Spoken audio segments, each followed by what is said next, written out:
क्यों डरें कि ज़िंदगी में क्या होगा, हर वक्त क्यों सोचें कि बुरा होगा। क्यों डरें ज़िंदगी में कि क्या होगा, हर वक्त क्यों सोचें कि बुरा होगा। अरे बढ़ते रहे मंजिलों की ओर, कुछ मिले ना मिले पर तजुर्बा तो नया होगा। नमस्कार दोस्तों, आप लोगों का स्वागत करता हूं आपके YouTube चैनल स्टडी क्लब 24 में। मैं जितेंद्र और आज हम पढ़ने वाले हैं पृथ्वी की गतियां। जैसा कि आप लोगों को पता है, रीट में ये नया टॉपिक जोड़ा गया है। सिंपल सा चैप्टर है, कोई परेशानी नहीं आएगी आपको आज की, अगर आप वीडियो पूरी देखते हैं तो देखते हैं पृथ्वियों की गतियों को। ठीक है,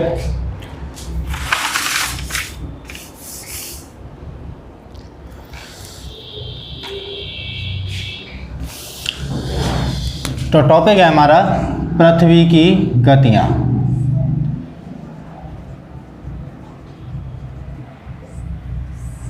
तो इससे पहले हम पृथ्वी की बात कर लें तो जैसे कि आपको पता है, पृथ्वी जिसे नीला ग्रह भी कहा जाता है, क्या कहा जाता है? नीला ग्रह कहा जाता है, ब्लू प्लैनेट कहा जाता है।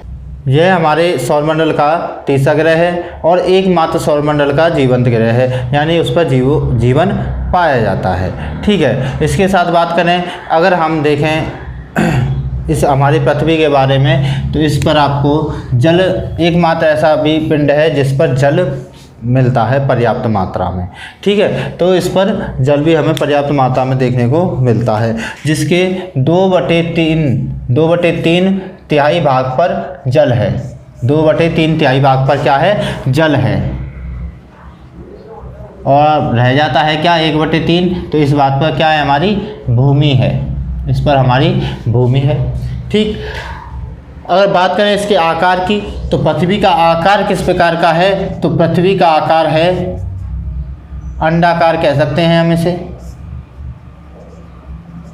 अंडाकार कह सकते हैं, या इसको दिया गया है नाम जॉइड भी इसको नाम दिया गया है।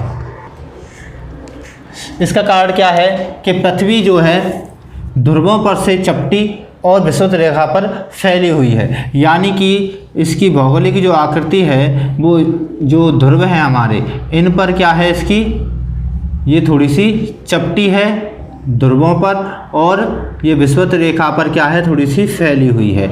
इसका कारण क्या है कि ये जो ध्रुवों पर अपने रोटेट करती है, ध्रुवों पर रोटेट करती है, घूमती है, और घूमने पर क्या होता है? चीज़ें किनारे की तरफ आकर्षित होती हैं, किनारे की तरफ बहती हैं। ठीक है, जब पृथ्वी शुरू से घूम रही थी, पहले क्या थी? गर्म गोला थी। तो गर्म गोले में जो हल्की वायु थी वह किनारों की तरफ खिंचने लग गई और भारी धातुएं अंदर की तरफ आ गई, जिसके कारण क्या हुआ? ये सभी यहाँ पर इकट्ठी होने लग गई, और जिसके कारण ये आकृति आज हमारे सामने को देखने को मिलती है। किसी भी चीज़ को जब हम घुमाते हैं तो उसके किनारे की तरफ बल लगता है, जिसको अपकेंद्रीय बल भी कहते हैं। तो अपकेंद्रीय बल की वजह से ये विषुवत रेखा पर थोड़ी इसकी लंबाई, अगर इसके व्यास की बात करें तो व्यास इसका विषुवत रेखा पर थोड़ा लंबा है और ध्रुवों पर थोड़ा हल्का है, छोटा है। बात करें कितना है, तो देखिए ये ध्रुव है हमारा उत्तरी ध्रुव और ये हमारा दक्षिणी ध्रुव। उत्तरी ध्रुव से दक्षिणी ध्रुव का अगर हम व्यास देखें तो ये है हमारा 12,714 किलोमीटर, 12,714 किलोमीटर। अगर हम बात करें इसके ध्रुवीय व्यास, उसकी विषुवतीय व्यास की, ये तो हमारा हो गया ध्रुवीय व्यास।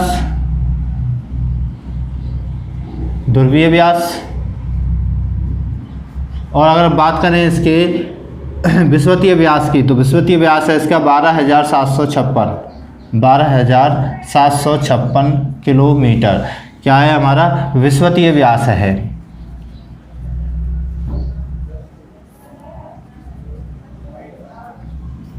विषुवतीय व्यास है। अगर बात करें इसके अंतर की, तो अंतर दोनों व्यासों में कितने का अंतर है? तो 42 किलोमीटर का अंतर आता है देखने में। ठीक, तो ये चीज़ें हमें याद रखनी है। पूछ सकता है एग्जामिनर कि उत्तर से दक्षिण यानी कि ध्रुवीय व्यास कितना है, तो 12,714 है। अगर पूछ ले कि विषुवतीय व्यास कितना है, तो विषुवतीय व्यास 12,756 है। ठीक है, इसके साथ ही हमें क्या याद रखना है, जैसे कि पृथ्वी है और पृथ्वी हम अपनी दूरी पर अपनी धुरी पर कितनी झुकी हुई है, तो यह 23.5 डिग्री झुकी हुई है। अपने अक्ष पर कितनी डिग्री झुकी हुई है, तो 23.5 डिग्री ये झुकी हुई है। तो देखिए याद रखना है हमको अपने अक्ष, अगर अच्छी कक्षा की बात आ जाए कि अपने अक्ष पर कितनी झुकी हुई है, तो ये 23.5 डिग्री झुकी हुई है। ठीक है, 23.5 डिग्री झुकी हुई है। अगर आ जाए कि अपने कक्षा तल पर कितनी झुकी हुई है, याद रखना है, इम्पोर्टेंट है, कक्षा तल पर कितनी झुकी हुई है, तो 66.5 डिग्री झुकी हुई है। ठीक है, कक्षा तल की बात करें तो ये हमारा कक्षा तल होता है, यानी कि अगर ये पृथ्वी है तो ये हमारा क्या होगा, ये हमारा कक्षा तल होगा। ठीक है, और इसकी बात करें तो ये हमारा क्या होगा, ये हमारा अक्ष होगा। ठीक है, तो अपने अक्ष पर कितनी झुकी हुई है, तो ये हम अपने अक्ष पर 23.5 डिग्री झुकी हुई है। कक्षा तल की बात करेंगे तो यहाँ पर ये 66.5 डिग्री झुकी हुई है। ठीक है, दोनों ही इम्पोर्टेंट है, दोनों ही परीक्षा में आ चुके हैं, तो याद रखना है हमें ये चीज़ें। अगर अब बात करें हम पृथ्वी की गतियों की, तो पृथ्वी की 2 प्रकार की गतियाँ होती हैं, जैसा कि आप लोगों को पता है। तो 2 प्रकार की गतियाँ होती हैं।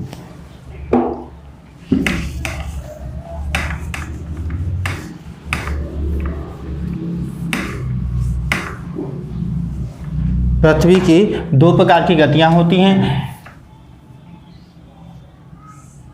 एक गति होती है हमारी घूर्णन गति, और दूसरी होती है परिक्रमण। एक घूर्णन गति और एक होती है हमारी परिक्रमण गति। घूर्णन गति यानी कि अपने दूरी पर, अपने अक्ष पर ये जो रोटेट करती है उसको हम घूर्णन गति कहते हैं। और परिक्रमण की मतलब ये सूर्य की जो परिक्रमा करती है, जो सूर्य का चक्कर लगाती है, उसे हम परिक्रमण गति कहते हैं। ठीक है, परिक्रमा करना कहते हैं। तो ये 2 प्रकार की गति करती है पृथ्वी। और बात की जाए घूर्णन गति की, अब हम बात कर लेते हैं घूर्णन गति की। तो देखिए, घूर्णन गति की बात करें तो यह है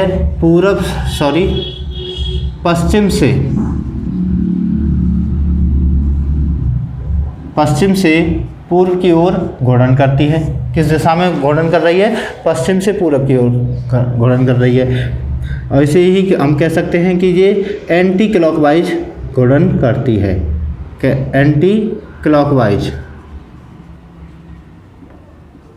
एंटी क्लॉकवाइज भी घूर्णन करती है। इसी चीज़ को हम एंटी क्लॉक भी कहते हैं। एग्जाम में आ जाए तो कंफ्यूज नहीं होता है। सुइयाँ जो होती हैं, घड़ी की सुइयों के विपरीत दिशा में ये रोटेट करती है। इसके बाद बात करें तो देखिए, सारे ग्रह, हमारे जो सौरमंडल के सभी ग्रह होते हैं ना, वो इसी दिशा में घूर्णन करते हैं। एकमात्र शुक्र और बात करी जाए यूरेनस की, तो ये 2 ही ग्रह ऐसे हैं जो पूर्व से पश्चिम दिशा में घूर्णन करते हैं। बाकी सभी ग्रह किस दिशा में घूर्णन करेंगे, तो सभी ग्रह हमारे पश्चिम से पूर्व दिशा में घूर्णन करेंगे। ठीक, अगर बात की जाए इसकी गति कितनी है, घूर्णन करने की गति, तो वो है 1670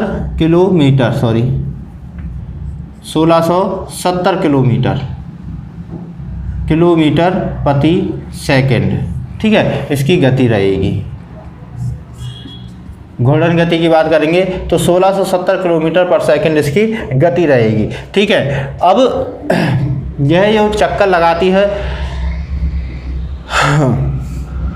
उस चक्कर लगाने से 2 प्रकार के बल, जैसे कि ये रोटेट कर रही है पृथ्वी, ये हमारी पृथ्वी है, और यह पूरब से पश्चिम दिशा में, पश्चिम से पूर्व दिशा में रोटेट कर रही है। तो इस कारण से 2 प्रकार के बल काम करते हैं। एक होता है हमारा अपकेंद्रीय बल और एक होता है हमारा अभिकेंद्रीय बल। तो जो बाहर की तरफ लगने वाला जो बल होता है उसे हम अपकेंद्रीय बल कहते हैं, और जो अंदर की तरफ लगता है वो बल, उसको हम अभिकेंद्रीय बल करते हैं। देखिए, संतुलन बनाने के लिए दोनों प्रकार के बलों की जरूरत होती है। अगर एक ही साइड में बल लगेगा तो पृथ्वी यहाँ से कहीं पहुँच जाएगी। ठीक है ना, तो संतुलन बनाने के लिए एक बल बाहर की तरफ काम करता है और दूसरा बल अंदर की ओर काम करता है। जो अंदर की तरफ काम करता है उसे हम अभिकेंद्रीय बल कहते हैं, या फिर हम दूसरी भाषा में कहें तो गुरुत्वाकर्षण बल जो होता है वो इसी कारण से होता है। तो गुरुत्वाकर्षण का निर्माण जो होता है वो हमारे पृथ्वी के घूर्णन की वजह से होता है। तो इसका घूर्णन काल जैसे ही ये रोटेट करेगी तो अभिकेंद्रीय बल बनेगा, अभिकेंद्रीय बल से हमारा गुरुत्वाकर्षण बल बनता है। और अपकेंद्रीय बल की बात करें तो वह बाहर की तरफ लगने वाला बल होता है, जो बाहर की दिशा में पिंडों को फेंकने की कोशिश करता है। या रोटेट होगी ना कोई चीज़ तो वो एक बाहर की तरफ भी काम करती है, ठीक है, और एक अंदर की तरफ भी काम करता है। जो बाहर की तरफ काम करता है उसे हम अपकेंद्रीय बल कहते हैं। क्या हम सब बल कहते हैं? अपकेंद्रीय बल, ठीक है। और जो अंदर की तरफ काम कर रहा है उस बल को कहते हैं अभिकेंद्रीय बल, ठीक है, याद रखना है। अभिकेंद्रीय बल अंदर की साइड में लगने वाले बल को अभिकेंद्रीय बल और बाहर की साइड में लगने वाले बल को अपकेंद्रीय बल कहते हैं, ठीक है। इसके बाद बात करें जैसे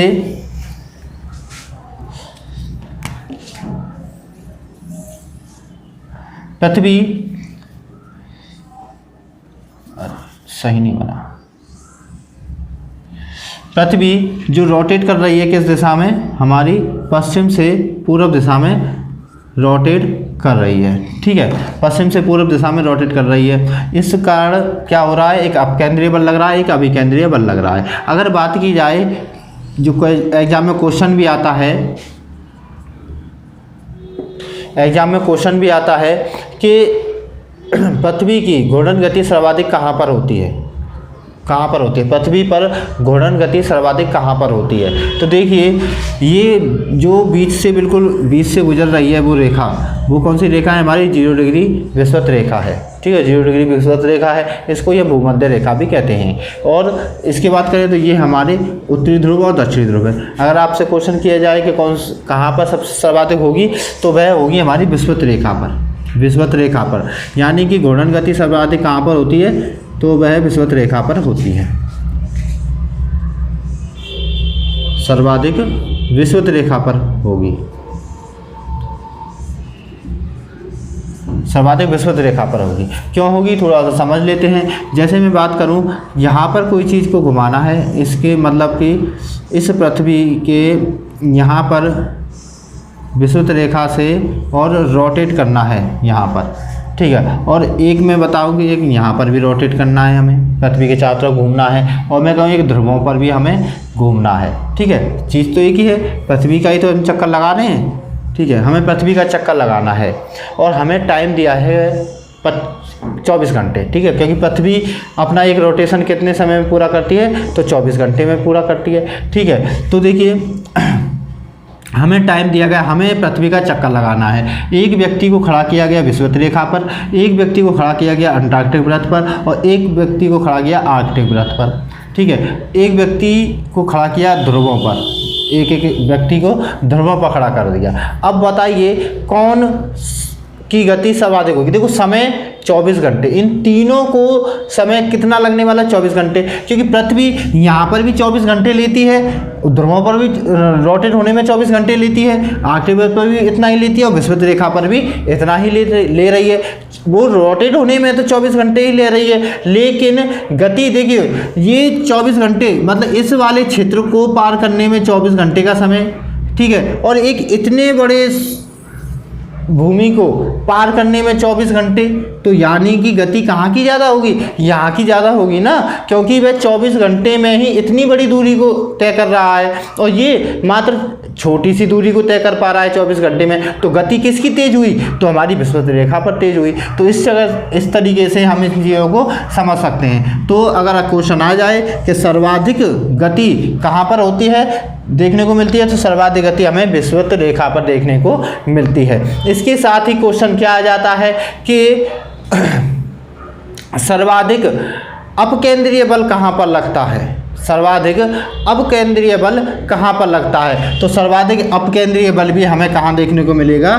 तो वह भी सर्वाधिक अपकेंद्रीय बल हमें विषुवत रेखा पर देखने को मिलेगा, क्योंकि गति कहाँ पर ज़्यादा है? यहाँ ज़्यादा है, तो यहाँ की गति ज़्यादा है, तो यहाँ की अपकेंद्रीय बल भी ज़्यादा होगा। तो सर्वाधिक अपकेंद्रीय बल, अपकेंद्रीय बल विषुवत रेखा पर देखने को मिलता है, ठीक है, विषुवत रेखा पर, विषुवत रेखा पर देखने को मिलता है। इसके साथ ही बात करें कि अभिकेंद्रीय बल कहाँ पर देखने को मिले, ठीक है, पृथ्वी पर सर्वाधिक अभिकेंद्रीय बल कहाँ देखने को मिलेगा। तो अभिकेंद्रीय बल की बात करें तो अभिकेंद्रीय बल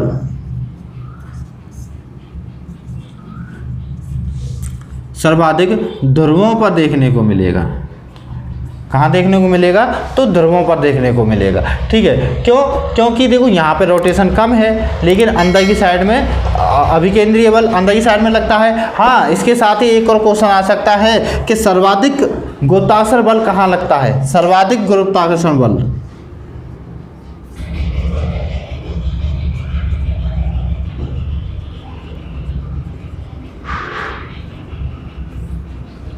सर्वाधिक गुरुत्वाकर्षण बल कहाँ लगता है, तो सर्वाधिक गुरुत्वाकर्षण बल कहाँ लगता है, हमारे ध्रुवों पर लगता है।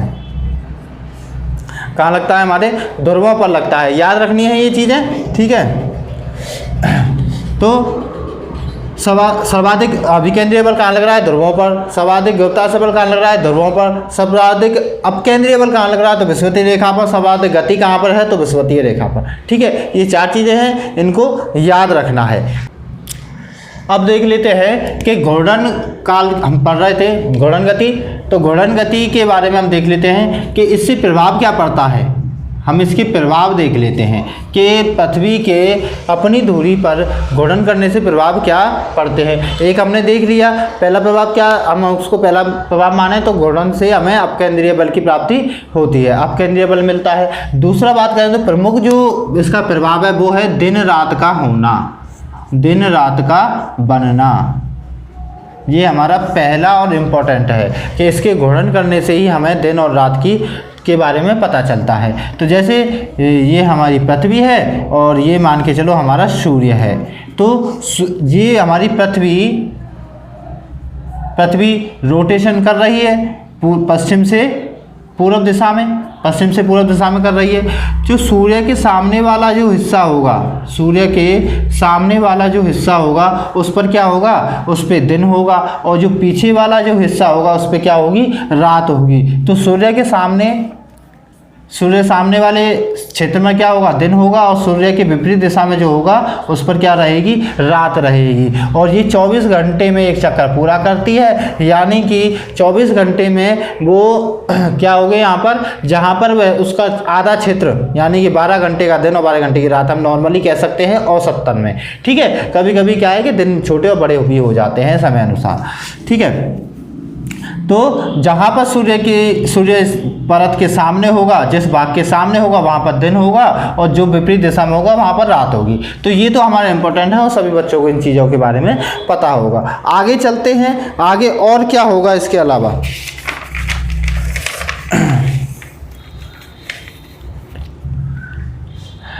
अब इसके बाद और कौन से प्रभाव होते हैं, तो और दूसरे प्रभाव होंगे, जैसे दैनिक ज्वार भाटे का निर्माण, दैनिक ज्वार भाटा, ठीक है। दैनिक जो ज्वार भाटा आता है उसका भी निर्माण किसकी वजह से होता है, घूर्णन की वजह से होता है। आपने पढ़ा भी होगा कि देखिए, आपने पढ़ा होगा कि चंद्रमा की गुरुत्वाकर्षण शक्ति के कारण ज्वार भाटा आता है। ऐसा नहीं है, उसके अनुसार भी आता है और पृथ्वी के घूर्णन की वजह से भी आता है। देखिए समझ लीजिए, ये मान के चलो हमारा चंद्रमा है, ठीक है, चंद्रमा है, और गुरुत्वाकर्षण बल पृथ्वी इस पर डालती है और ये अपना गुरुत्वाकर्षण बल पृथ्वी पर डालता है। उसके कारण होता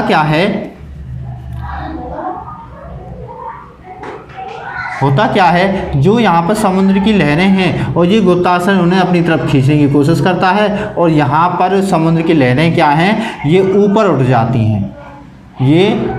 जाती हैं, जिससे एक उच्च ज्वार की प्राप्ति होती है, यानी कि उच्च ज्वार उठता है, ठीक है। जब चंद्रमा इसके सामने होता है, यहाँ की जो समुद्री जलधाराएं होती हैं वह क्या होती हैं, उठ जाती हैं, चंद्रमा की तरफ उठ जाती हैं उसके गुरुत्वाकर्षण बल की वजह से, जिससे ज्वार आता है, ठीक है, उच्च ज्वार आता है। उसी प्रकार जब पृथ्वी रोटेशन कर रही है हमारे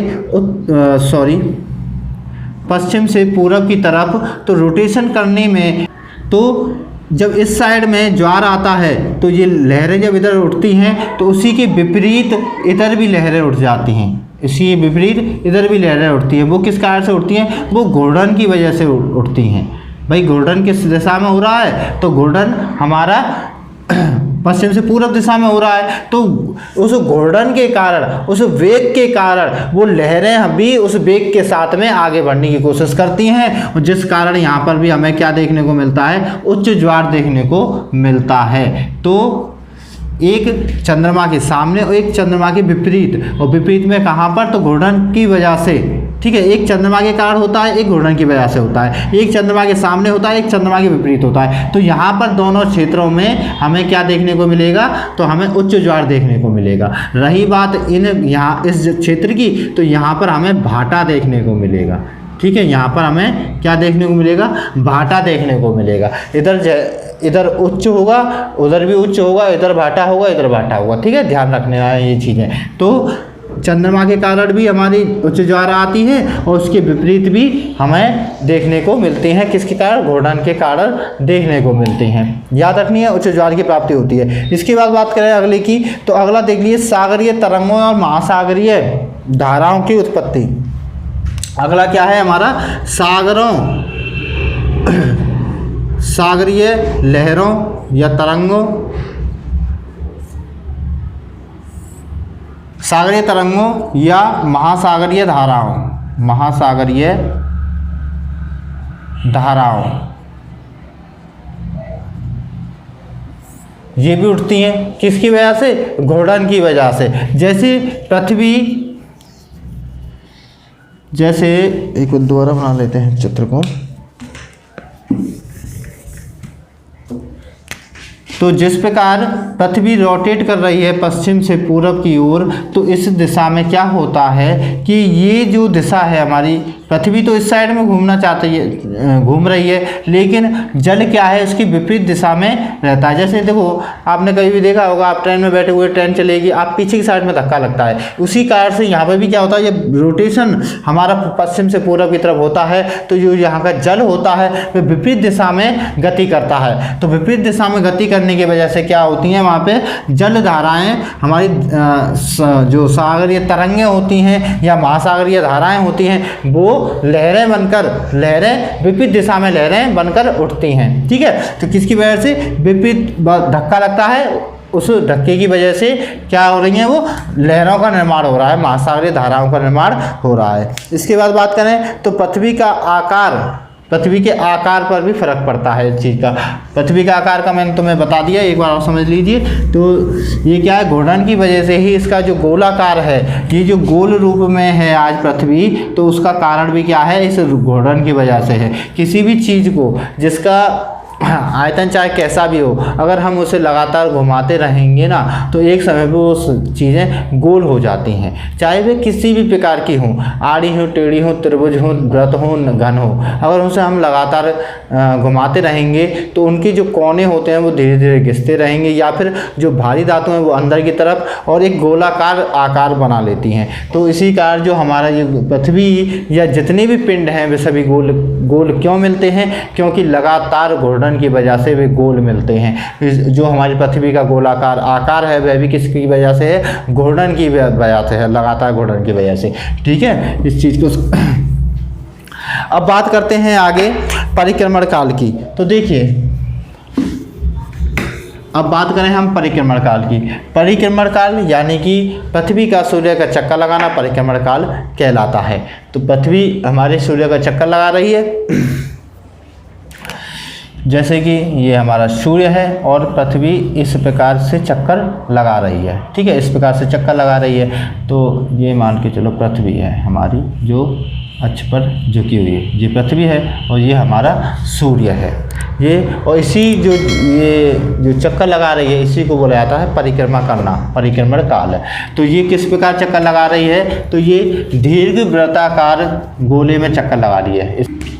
तो ये किस प्रकार चक्कर लगा रही है? तो ये दीर्घ वृत्ताकार पथ पर चक्कर लगा रही है। इसको क्या बोला जाएगा? दीर्घ वृत्ताकार पथ बोला जाएगा, ठीक है। दीर्घ वृत्ताकार पथ पर चक्कर लगा रही है। तो इसका समय कितना होता है चक्कर लगाने का, सूर्य का चक्कर लगाने का? तो 365 दिन 5 घंटे 48 मिनट और 46 सेकेंड।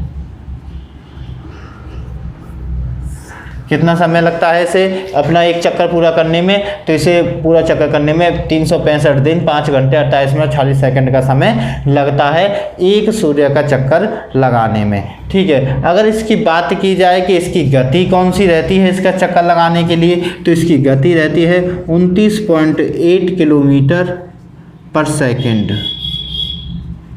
इसकी गति रहती है 29.8 किलोमीटर पर सेकंड इसकी गति रहती है। अगर बात की जाए, अगर से हम घंटे में निकालें तो आप निकाल सकते हो नॉर्मल लगभग 10-700 किलोमीटर। ठीक है, 10-700 किलोमीटर पर घंटे में इसकी गति रहेगी। ठीक है, तो हमें ये चीज़ें पता चली। अब एक चीज़ और देख लीजिए, पहले किसी ज़माने में एक ज़माना था, वहाँ पर क्या है कि जब चीज़ों का पता नहीं था तो उस समय पर पृथ्वी को केंद्र माना जाता था, पूरे ब्रह्मांड का केंद्र माना जाता था। अगर इसकी बात करें तो एक नाम आता है क्लाउडियस टॉलमी, तो जिसने पूरे ब्रह्मांड का केंद्र पृथ्वी को बताया था।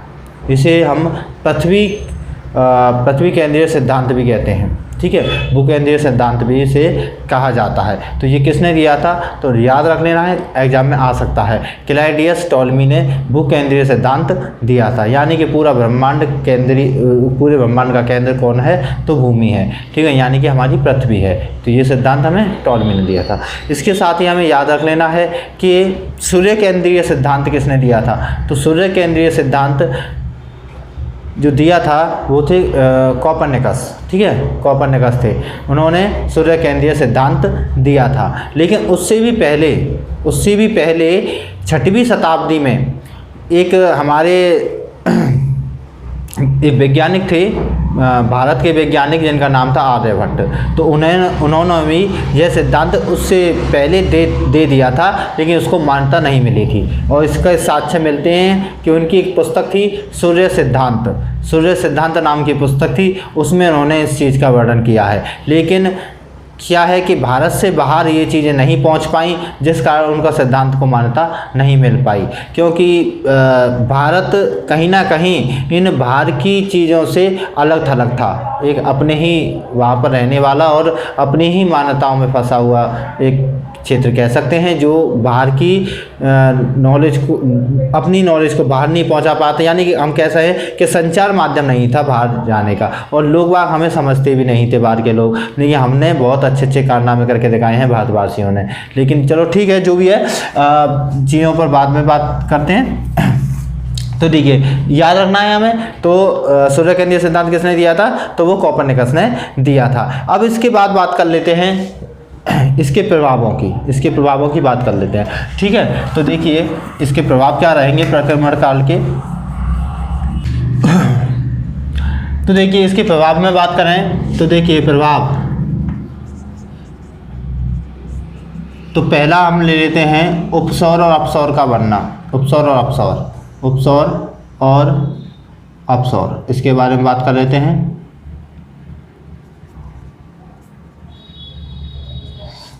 अपसौर और अपसौर, ठीक है, वो क्या चीज़ें होती हैं? तो देखिए, जहाँ पर पृथ्वी सूर्य के सर्वाधिक पास होती है, जैसे मैं बात करूँ, ये हमारा दीर्घवृत्ताकार पथ है, और दीर्घवृत्ताकार पथ में एक ये रोटेशन थोड़ा सा कर लेते हैं, ये इस प्रकार से रोटेशन कर रही है।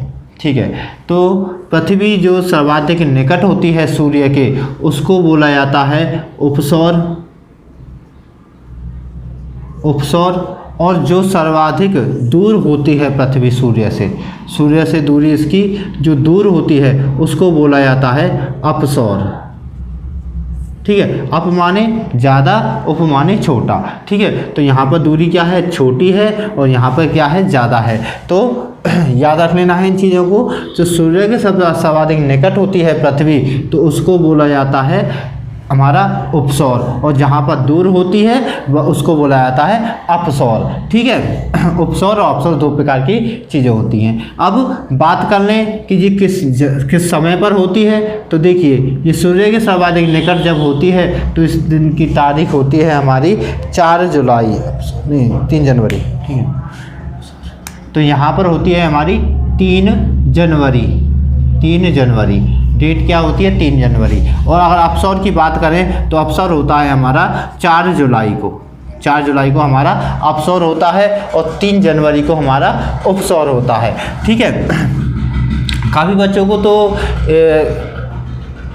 ये भी पता नहीं होता है कि अपसौर और उपसौर में क्या फ़र्क होता है। वो क्या देखेंगे, देखिए जैसे कि एक इसी परिक्रमा से मौसम भी बनते हैं, इसी के प्रकार में मौसम भी बनते हैं। तो काफ़ी बच्चे क्या समझते हैं कि सूर्य जब पृथ्वी जब सूर्य के सर्वाधिक निकट होती है तो उस समय पर गर्मियाँ पड़ती हैं, और जब पृथ्वी सूर्य से बहुत ज़्यादा दूर होती है, सर्वाधिक दूर होती है, तो उस जगह समय पर सूर्य पर उस समय पर पृथ्वी पर सर्दियाँ पड़ती हैं। ठीक है, इस प्रकार को समझते हैं, पर ऐसा नहीं होता है। ठीक, क्योंकि ये जो यहाँ पर दिख रहा है ना, ये इस प्रकार का नहीं है। ये जो अंतर है ना, बहुत ही कम अंतर है। मैंने इसे इतना पास और इतना दूर इसलिए बताया जैसे कि आपको समझ में आ सके, लेकिन अगर रियल में देखा जाए तो ये इस प्रकार का होता है जिसमें हम पता ही नहीं लगा सकते कहाँ पर दूर है कहाँ पास है। ये बहुत ही कम माइनर होता है, कम देखने को मिलता है, कम पहचान में होती है। इतनी फ़र्क नहीं होता है कि बहुत ही ज़्यादा करीब आ जाए और बहुत ही ज़्यादा दूर चली जाए, बहुत कम माइनर में होता है। लेकिन मैंने यहाँ पे बताया तो सिर्फ आपको समझाने के लिए। ठीक है, और इससे कोई फ़र्क नहीं पड़ता कि वो तुम पास पृथ्वी है तो गर्मी पड़ेगी और दूर है तो सर्दी पड़ेगी। फ़र्क पड़ता है सूर्य की सीधी किरणों से। ठीक है, तो सर्दियाँ को मैं अगर डिक्लेयर करूँ सही तरीके से तो देखिए, एक ही समय पर पृथ्वी पर अगर हम एक ही समय की बात करें ना, तो यहाँ पर सूर्य है। ठीक है, तो एक ही समय पर सर्दियाँ भी पड़ती हैं, उसी समय पर गर्मियाँ भी पड़ती हैं। ये चीज़ समझ लीजिए, अगर सूर्य हमारा कर्क रेखा के पास है, सूर्य हमारा कर्क रेखा के पास है, तो यहाँ पर गर्मियाँ होंगी और यहाँ पर सर्दियाँ होंगी। यानी कि जिस क्षेत्र पर सूर्य की रोशनी सीधी पड़ती है वहाँ पर हम गर्मी कह सकते हैं, वहाँ पर गर्मियाँ होंगी। और जहाँ पर बिल्कुल तिरछी पड़ रही हैं, जैसे मान के चलो, थोड़ा बड़ा करते हैं। ठीक है, ये हमारा पृथ्वी हो गई और ये हमारी 0 डिग्री अक्षांश रेखा हो गई, ये हमारी मकर रेखा, ये हमारी कर्क रेखा। अब देखेंगे यहाँ पर मान के चलो सूर्य है। ठीक है, अगर सूर्य इस जगह पर हुआ, ठीक है, यानी कि उसकी सीधी किरणें कर्क रेखा पर पड़ रही हैं, तो कर्क रेखा पर गर्मी होगी। ठीक है, कर्क रेखा पर गर्मी होगी। और यहाँ मकर रेखा पर क्या होगी? यह मकर रेखा पर सर्दियाँ होंगी। मकर रेखा पर सर्दियाँ होंगी, तो इस जगह पर क्या होगा? यहाँ पर सर्दियाँ पड़ रही हैं, यानी कि यहाँ पर तिरछी रेखा पड़ रही है, तो तिरछी उसकी किरणें पड़ रही हैं, तो यहाँ पर सर्दियाँ होंगी, यहाँ गर्मियाँ होंगी। अगर यहाँ सूर्य आ जाता है रोटेशन करने के बाद, सूर्य का चक्कर लगाने के बाद पृथ्वी, तो सूर्य जब यहाँ पर आ जाता है, यहाँ पर सीधी किरणें डालता है, तो यहाँ पर गर्मियाँ आ जाती हैं और यहाँ पर सर्दियाँ होती हैं। यानी हम कह सकते हैं एक ही समय पर अलग अलग क्षेत्रों में अलग अलग मौसम बनता है। ऐसा नहीं है कि इस समय जैसे कि मान के चलो यहाँ पर गर्मियाँ हैं तो पूरी पृथ्वी पर गर्मियाँ होंगी, ऐसा नहीं होता है। यहाँ गर्मियाँ हैं तो जैसे कि हम उत्तरी क्षेत्र में रहते हैं, तो दक्षिणी गोलार्ध में क्या होगी? सर्दियाँ होंगी। इस समय पर क्या है? गर्मियाँ हैं, तो वहाँ पर क्या होंगी? सर्दियाँ होंगी। तो ये चीज़ों का ध्यान देना है। अगर सूर्य यहाँ पर होता है, यानी कि 0 डिग्री विषुवत रेखा पर होता है, तो यहाँ पर क्या होते हैं? यहाँ पर जो आपने देखा होगा पतझड़ और क्या कहते हैं, बरसात, यानी कि दिन और रात समान होते हैं, और मौसम भी ना सर्दियाँ होती है ना गर्मी होती है। देखो होता है ना, जब सूर्य विषुवत रेखा पर होता है उस समय पर दोनों तरफ दिन और रात समान होते हैं, और साथ ही क्या होती है? तापमान भी समान रहता है, यानी ना सर्दियाँ होती है ना गर्मियाँ होती हैं, बरसात का मौसम होता है। ठीक है, तो इन चीज़ों का ध्यान देना है। ठीक है, तो यहाँ पे क्या है? देखो, यहाँ पर दूरी कम है और यहाँ पर दूरी ज़्यादा है। जहाँ दूरी ज़्यादा है उसे अपसौर कह देंगे, जहाँ पर दूरी कम है उसको उपसौर कह देंगे। ठीक है, जहाँ पर दूरी कम है, तो अगर हम दूरी की बात करेंगे, दूरी कितनी है दोनों के मध्य में, तो यहाँ पर दूरी होगी 14.7 करोड़ किलोमीटर। 14.7 करोड़ किलोमीटर पृथ्वी से सूर्य की दूरी। यहाँ पर अगर हम बात करें अपसौर के समय पर, तो वहाँ पर दूरी कितनी हो जाती है? तो वहाँ हो जाती है 15.2 करोड़ किलोमीटर। देखा ना आपने, कोई ज़्यादा फर्क नहीं है दोनों में, ठीक है। तो 15.2 करोड़ किलोमीटर पर किलोमीटर, ठीक है, किलोमीटर, ठीक है, याद रखना है। अपसौर के समय पर 14.7 करोड़ किलोमीटर और अपसौर के समय पर 15.2 करोड़ किलोमीटर। अगर बात की जाए औसत की, तो इसकी औसत दूरी जो पृथ्वी से सूर्य की जो औसत दूरी है 15 करोड़ किलोमीटर, ठीक है, याद रखनी है। अगर आ जाए औसत दूरी कितनी है तो 15 करोड़ किलोमीटर, आ जाए अपसौर की दूरी कितनी है तो 15.2 करोड़ किलोमीटर, और उपसौर की आ जाए तो 14.7 करोड़ किलोमीटर, ठीक है। ये इसकी दूरियां हो जाएंगी। एक चीज़ और है, इसको जो 15 करोड़ किलोमीटर इसकी औसतन दूरी है ना, इसको खगोलीय इकाई भी कहा जाता है, याद रख लेना है, खगोलीय इकाई भी इसे कहा जाता है, इसे खगोलीय इकाई भी कहा जाता है। यानी कि हमारी एक दूरी का भी मात्रक है ये हमारा खगोलीय इकाई, जो सूर्य से पृथ्वी की दूरी है, ठीक है। अब दूसरा प्रभाव देख लेते हैं। दूसरा प्रभाव है हमारा मौसम बनना, मौसम परिवर्तन। मौसम परिवर्तन पृथ्वी के सूर्य का चक्कर लगाने की वजह से ही मौसम परिवर्तन होते हैं। अगर मौसमों की बात की जाए तो कितने होते हैं, सर्दी, गर्मी, बरसात, 3 प्रकार के मौसम होते हैं। तो और भी होते हैं, बसंत होता है, पतझड़ होता है, ठीक है, और भी होते हैं, प्रमुख तो ये 3 ही होते हैं, ठीक है। मौसम परिवर्तन की बात कर लेते हैं। मौसम परिवर्तन में क्या है कि देखिए, जब सूर्य की स्थिति, ये 3 प्रकार की रेखाएं होती हैं हमारी।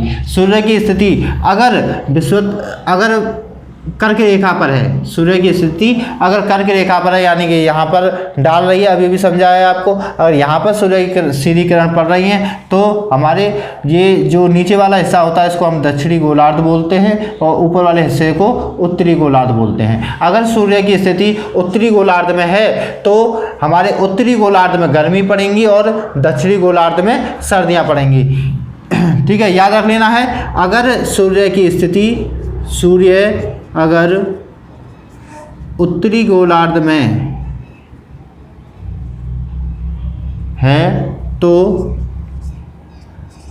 दक्षिणी गोलार्ध में सर्दियां होंगी और उत्तरी गोलार्ध में गर्मियां होंगी। अगर सूर्य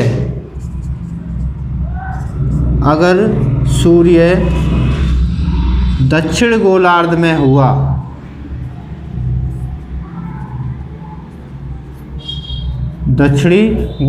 हुआ तो उत्तरी गोलार्ध में सर्दियां होंगी और दक्षिणी गोलार्ध में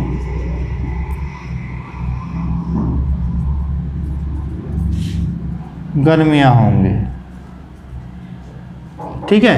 तो ये चीज़ याद रखनी है हमारे। अगर सूर्य दक्षिणी गोलार्ध में हुआ तो उत्तरी गोलार्ध में क्या होंगी, सर्दियां होंगी। अगर दक्षिण गोलार्ध में क्या होंगी, गर्मियां होंगी। यानी कि सूर्य जहाँ पर होगा वहाँ पर गर्मी और जहाँ नहीं होगा वहाँ पर सर्दी, बस ये इसमें होता है। इसके साथ ही क्या होता है, जब यहाँ पर होती हैं हमारी सूर्य की स्थिति विषुवत रेखा पर होती है, बिल्कुल मध्य में होती है, उस समय पर बसंत और विषुव वगैरह का निर्माण होता है। जैसे मैं बात करूं, अगर इनकी स्थिति की बात की जाए कि कर्क रेखा पर अगर सूर्य है तो वह तारीख कौन सी होगी। देखो क्वेश्चन पूछ लेता है कि कर्क रेखा पर सूर्य की सीधी किरणें कब पड़ती हैं, या फिर हम सीधे कह सकते हैं कि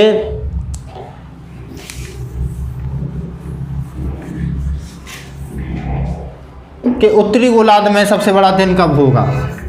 उत्तरी गोलार्ध में सबसे बड़ा दिन कब होगा, तो उत्तरी गोलार्ध में 21 जून को सबसे बड़ा दिन होता है, ठीक है।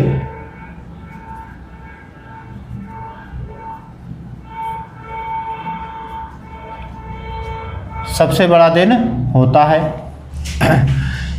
कौन सी तारीख को? 21 जून को सबसे बड़ा दिन होता है। कहाँ पर? उत्तरी गोलार्ध में। जब सूर्य कहाँ होता है? कर्क रेखा पर सीधा होता है, लंबवत होता है, सीधी किरणें डालता है। अगर बात की जाए दक्षिणी गोलार्ध की, तो दक्षिणी गोलार्ध में कब होगा?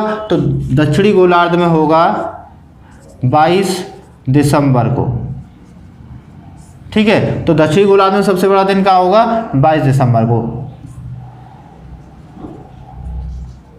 और आपको पता है जब गर्मियाँ होती हैं तभी बड़े दिन होते हैं। तो अगर सूर्य मकर रेखा कर्क रेखा पर है तो वहाँ पर गर्मियाँ हैं, तो वहाँ पर दिन भी बड़े होंगे। और सबसे बड़ा दिन कौन सा होगा? 21 जून होगा। और दक्षिण गोलार्ध में कब होगा? तो 22 दिसंबर को सबसे बड़ा दिन होगा। ठीक है, इसके बाद बात करें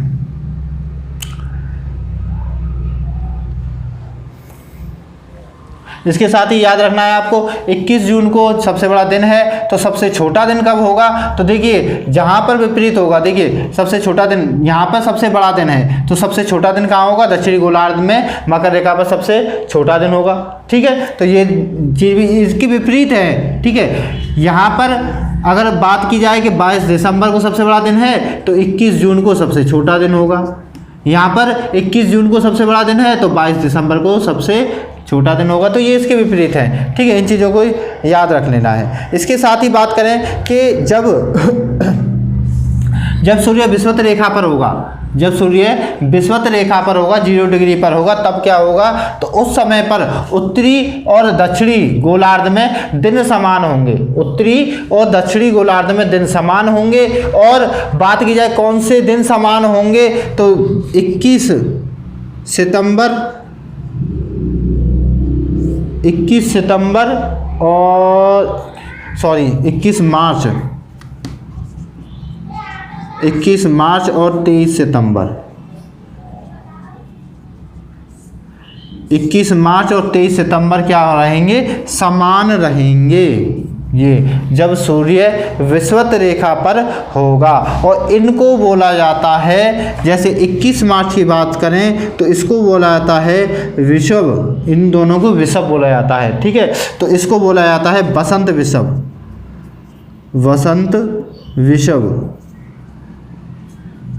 और इसको बोला जाता है, इसको क्या बोला जाता है? शरद विषुव। इसको शरद विषुव बोला जाता है। दिन क्या होते हैं? समान होते हैं। दिन समान होते हैं। और ये इसको क्या बोला जाता है? 21 मार्च को बसंत विषुव बोला जाता है। और 23 सितंबर को 21 मार्च को बसंत विषुव, 23 सितंबर को शरद विषुव बोला जाता है। ठीक है, दिन और रात क्या होते हैं? यहाँ पर समान होते हैं। इस समय पर क्या होते हैं? दिन और रात समान होते हैं। ठीक है, और तापमान भी समान सा ही रहता है दोनों साइड पर। ठीक, तो आज की क्लास को यहीं पर विराम देते हैं। अगर आपको हमारी वीडियो पसंद आती है तो लाइक करें, दोस्तों को शेयर करें, चैनल को सब्सक्राइब करें और सब्सक्राइब के बगल में आने वाले बेल आइकन को क्लिक करें, जिससे कि हमारी आगे आने वाली जितनी भी वीडियो हैं उनकी नोटिफिकेशन आप तक पहुंच जाए। हम पर डे वीडियो डालते हैं। और अगर आपने हमारी पुरानी वीडियो नहीं देखी है तो उनकी लिंक आपको डिस्क्रिप्शन बॉक्स में मिल जाएगी, कृपया उन्हें भी देखें। ये जितने भी ज्योग्राफी के हमने अब तक 13 से 14 टॉपिक डाल दिए हैं। इसके अलावा मैथ, रीजनिंग और बहुत ही अच्छे तरीके से हमने इनको टॉपिकों को हल किया है। इन टॉपिकों को बहुत ही अच्छे तरीके से हमने हल किया है। इसी के साथ जय हिंद, जय भारत।